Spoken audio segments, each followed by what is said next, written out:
Lepo pozdravljeni. Nova Slovenija nenehno išče in ima rešitve za boljšo Slovenijo, ker želimo prispevati k bolj normalnim razmeram v Sloveniji, pripravljamo tudi zakonodajne predloge. Tako smo vložili v zakonodajno proceduro 7 zakonskih predlogov in že na majski seji bodo obravnavani 4 naši predlogi. Zakaj to delamo? Ker menimo, da je vlada premalo učinkovita, še posebej pri ukrepih, finančnih ukrepih, davčnih ukrepih, pri ukrepih za podporo gospodarstvu.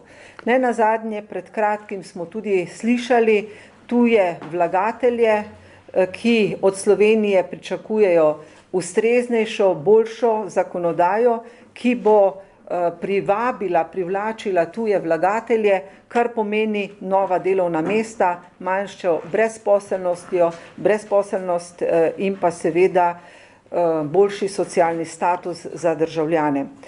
Zakonodajne predloge, ki smo jih vložili in bodo obravnavani, bosta predstavila vodja poslanske skupine in pa poslanec Jernej Vrtovec, saj sta ona dva vsebinsko zadolžena za te predloge. Torej, Nova Slovenija želi prispevati bolj normalni Sloveniji in išče učinkovite rešitve. Toliko za uvod, kasneje pa seveda sem vam na razpolago za vaše vprašanja.